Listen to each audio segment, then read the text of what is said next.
Hi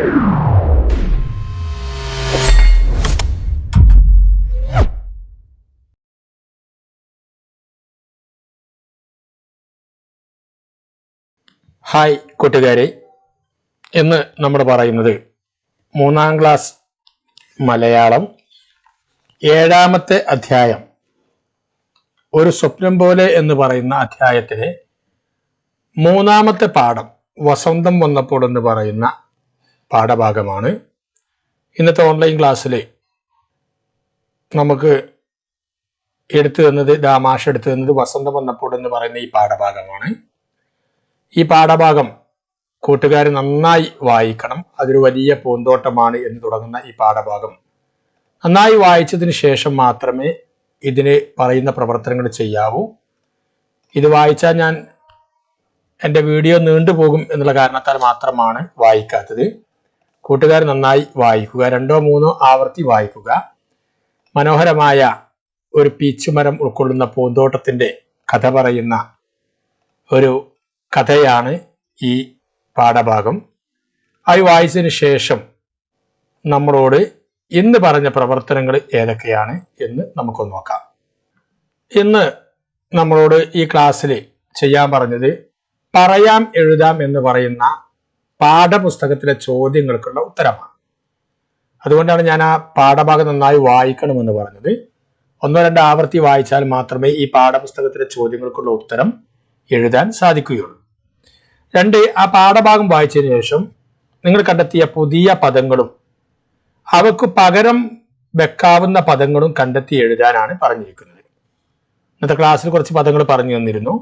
അതിന് പുറമെ നിങ്ങൾക്ക് പ്രയാസം തോന്നുന്ന പദങ്ങൾ അടിവരയിട്ട് അതിന്റെ പുതിയ പദങ്ങൾ കണ്ടെത്തി എഴുതാനാണ് ഒരു പ്രവർത്തനം.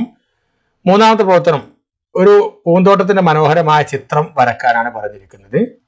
അതുപോലെ തന്നെ അതിലൊരു ഭാഗം അഭിനയിക്കാനും പറഞ്ഞിട്ടുണ്ട്. ഇത്രയും പ്രവർത്തനങ്ങളാണ് നമ്മൾ ചെയ്യേണ്ടത്. നമുക്ക് ഇതിന്റെ ഓരോരോ പ്രവർത്തനങ്ങൾ നോക്കാം. ആദ്യം നമ്മൾ പറയുന്നത് പറയാം എഴുതാം എന്ന് പറയുന്ന പാഠപുസ്തകത്തിലെ ചോദ്യങ്ങൾക്കുള്ള ഉത്തരമാണ്. താഴേക്ക് വരികയാണെങ്കിൽ ഈ പാഠഭാഗത്തിന്റെ അവസാനം നമുക്ക് ആ ഭാഗം കാണാം.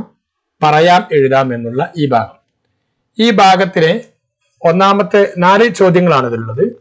ഈ ചോദ്യങ്ങൾക്ക് ഉത്തരം എഴുതാനാണ് പറയുന്നത്. ഞാൻ ഉത്തരം പറയുകയാണ്, കൂട്ടുകാർ അത് മനസ്സിലാക്കി എഴുതാൻ വേണ്ടി ശ്രമിക്കുക.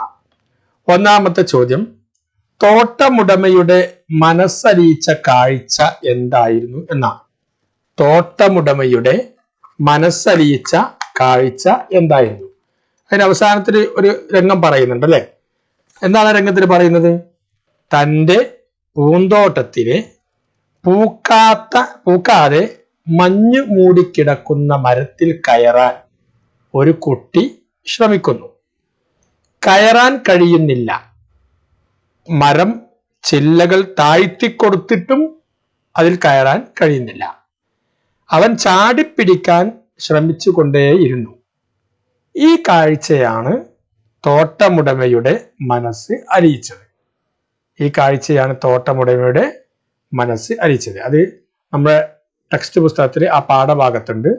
നിങ്ങളിത് വായിക്കുമ്പോൾ കണ്ടെത്തും. അവിടെ നിങ്ങൾ അടിവര ഇടുക. എന്നിട്ട് ഈ ചോദ്യത്തിന് നിങ്ങൾ ഉത്തരം എഴുതുക. 2ാമത്തെ ചോദ്യം, തടിയൻ വീട്ടിനുള്ളിൽ മൂടിപ്പുതച്ച് ഉറക്കം തന്നെ, വേറെയൊന്നും ചെയ്യാനില്ല. എന്താവാം കാരണം? ഈ രംഗം നിങ്ങൾക്ക് ഓർമ്മയുണ്ടാകും. അപ്പോൾ തടിയൻ വീട്ടിനുള്ളിൽ മൂടിപ്പുതച്ച് ഉറക്കം തന്നെ, വേറെയൊന്നും ചെയ്യാനില്ല. എന്താവാം കാരണം? എന്തായാലും കാരണം പറയുന്നുണ്ട് അല്ലെ? ചുറ്റുപാടുമുള്ള പൂന്തോട്ടങ്ങളിലെല്ലാം വസന്തം എത്തിയതിൻ്റെ ആഘോഷമാണ്. എന്നാൽ തടിയന്റെ പൂന്തോട്ടത്തിൽ മഞ്ഞുകാലം തന്നെ. അവിടെ വസന്തം വന്നിട്ടില്ല, അവിടെ മഞ്ഞുകാലം തന്നെ. അതിനാൽ തണുത്തു വിറച്ച് തടിയൻ വീട്ടിനുള്ളിൽ തന്നെ മൂടിപ്പൊതിച്ച് കിടന്നുറങ്ങി. വസന്തകാലം വന്നാലേ ഈ ഹേമന്തകാലം, മഞ്ഞുകാലം, തണുപ്പുകാലം പോകുള്ളൂ. അപ്പോൾ തടിയന് വസന്തം വരാത്തത് കൊണ്ടാണ് വീടിനുള്ളിൽ തന്നെ മൂടിപ്പൊതിച്ച് കിടന്നുറങ്ങുന്നത്. അടുത്ത ചോദ്യം, വീണ്ടും വസന്തകാലം വന്നപ്പോൾ പൂന്തോട്ടത്തിൽ എന്തൊക്കെ മാറ്റങ്ങളാണ് വന്നത്? വീണ്ടും വസന്തകാലം വന്നപ്പോൾ പൂന്തോട്ടത്തിൽ എന്തൊക്കെ മാറ്റങ്ങളാണ് വന്നത്? എന്തൊക്കെ മാറ്റങ്ങളാണ് വന്നത്? അതില് പല ഭാഗത്തായി പറയുന്നുണ്ട് അല്ലേ? തോട്ടം നിറയെ പല വർണ്ണത്തിലുള്ള പൂക്കളുണ്ടായി. എന്താ വർണ്ണം എന്ന് പറഞ്ഞാൽ നിറം. തോട്ടം നിറയെ പല വർണ്ണത്തിലുള്ള പൂക്കളുണ്ടായി. എങ്ങും പൂമണം പരന്നു. പൂക്കൾ ഉണ്ടാകുമ്പോൾ എന്തുണ്ടാകും? പൂമണം പരക്കും അല്ലെ? എങ്ങും പൂമണം പരന്നു. കിളികൾ പാട്ടുപാടി തുടങ്ങി. പൂക്കളുള്ളടത്ത് കിളികൾ ഉണ്ടാവും. കിളികൾ പാട്ടുപാടി തുടങ്ങി. പാറിപ്പറക്കുന്ന ശലഭങ്ങളും പക്ഷികളും തോട്ടത്തിലെത്തി. പാറിപ്പറക്കുന്ന പക്ഷികളും ശലഭങ്ങളും തോട്ടത്തിലെത്തി. പച്ചപ്പുല്ലുകളിൽ പോലും പൂക്കളുണ്ടായി.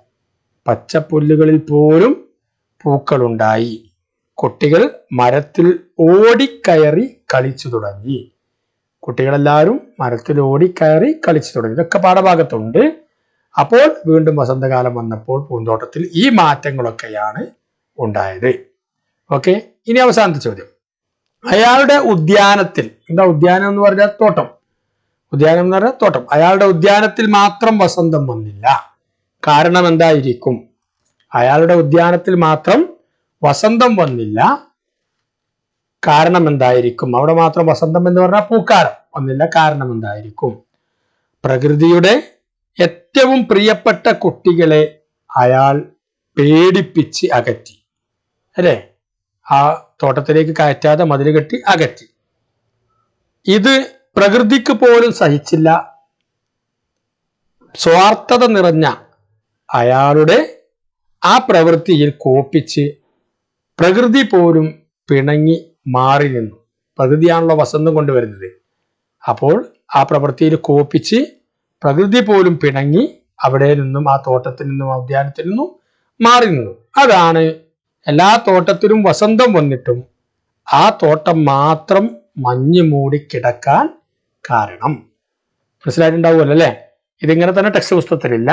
നമ്മുടെ ആ ഭാഗത്തു നിന്നും വായിച്ച ആശയത്തിൽ നിന്നും ഉൾക്കൊണ്ട് എഴുതേണ്ടതാണ്. ഒന്നുകൂടി പറയാം. പ്രകൃതിയുടെ ഏറ്റവും പ്രിയപ്പെട്ട കുട്ടികളെ അയാൾ പേടിപ്പിച്ച് അകറ്റി. ഇത് പ്രകൃതിക്ക് പോലും സഹിച്ചില്ല. സ്വാർത്ഥത നിറഞ്ഞ അയാളുടെ പ്രവൃത്തിയിൽ കോപിച്ച് പ്രകൃതി പോലും പിണങ്ങി മാറി നിന്നു.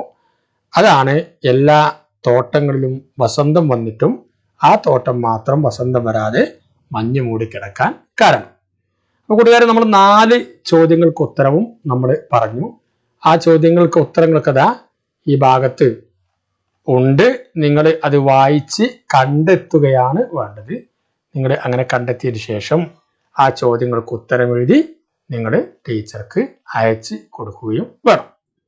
ഓക്കെ, ഇനി രണ്ടാമത്തെ പ്രവർത്തനം.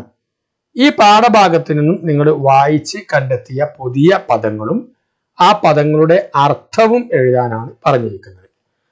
ഇവിടെ നമുക്ക് ഏതാനും പദങ്ങൾ മാഷ് പറഞ്ഞു തന്നിരുന്നു. അതും നമ്മളിത് വായിക്കുമ്പോൾ കണ്ടെത്താൻ സാധ്യതയുള്ള പദങ്ങളും കൂടി ചേർത്ത് എഴുതിയത് നമുക്ക് കാണാം. നമുക്കത് നോക്കാം. പുതിയ പദങ്ങൾ. അത്ഭുതം. എന്താ അത്ഭുതം എന്ന് പറഞ്ഞാൽ? അതിശയം. അതിശയം എന്നാണ് നമ്മൾ അത്ഭുതം കൂടി എന്നൊക്കെ പറയുന്നത്. ചില്ല. ചില്ല നമ്മൾ പഠിച്ചതാണ്, കൊമ്പ്. അരിശം. അരിശം എന്ന് പറഞ്ഞാൽ ദേഷ്യം എന്നാണ്. വർഷം. വർഷം എന്ന് പറഞ്ഞാൽ എന്താ? മഴക്കാലത്തെയാണ് വർഷകാലം എന്ന് പറയുക. ബഹുസന്തോഷം. വളരെ സന്തോഷത്തിനെയാണ് ബഹുസന്തോഷം എന്ന് പറയുക. ശലഭം. ശലഭം എന്ന് പറഞ്ഞാൽ പൂമ്പാറ്റ. പൂമ്പാറ്റക്കാണ് ശലഭം എന്ന് പറയുന്നത്. പരുക്കൻ ശബ്ദം. പരുക്കനായ ശബ്ദം, നല്ല കട്ടിയുള്ള ശബ്ദത്തിനെയാണ് എന്ത് പറയാ? പരുക്കൻ ശബ്ദം എന്ന് പറയുന്നത്. വസന്തം. വസന്തം എന്ന് പറഞ്ഞാൽ എന്താണ്? പൂക്കാലം എന്നാണ്. വണ്ടത്താൻ. എന്താ ഈ വണ്ടത്താൻ എന്ന് പറഞ്ഞാൽ? വണ്ടിനെയാണ് വണ്ടത്താൻ എന്ന് പറയുന്നത്. വർണ്ണം. വർണ്ണം എന്ന് പറഞ്ഞാൽ നിറം എന്നാണ്. മനസ്സ് അലിയുക. മനസ്സലിയുക എന്ന് പറഞ്ഞാൽ ദയ തോന്നുക എന്നാണ്. അതിക്രമിക്കുക. അതിക്രമിക്കുക എന്ന് പറഞ്ഞാൽ എതിർത്ത് ചൊല്ലുക. എതിർത്ത് ചെല്ലുന്നതിനെയാണ് അതിക്രമിക്കുക. നമ്മൾ അതിക്രമിച്ച് കയറുക എന്നൊക്കെ പറയും. എതിർത്ത് കൊണ്ട് ചെല്ലുന്നതിനെയാണ്. കൂട്ടുകാരെ, പുതിയ ഏതാനും പദങ്ങളും അവക്കുള്ള അർത്ഥവുമാണ് നമ്മൾ കണ്ടെത്തിയത്. കൂട്ടുകാർക്ക് ഇനി കൂടുതൽ പുതിയ പദങ്ങൾ കണ്ടെത്താൻ കഴിയുമെങ്കിൽ അത് കണ്ടെത്തി അർത്ഥം എഴുതി നിങ്ങൾ ടീച്ചർക്ക് അയച്ച് കൊടുക്കുകയും ചെയ്യുക. അതിനുശേഷം നമ്മോട് പറഞ്ഞത് നല്ല മനോഹരമായ ഒരു പൂന്തോട്ടത്തിന്റെ ചിത്രം വരക്കാനാണ് പറഞ്ഞിരിക്കുന്നത്.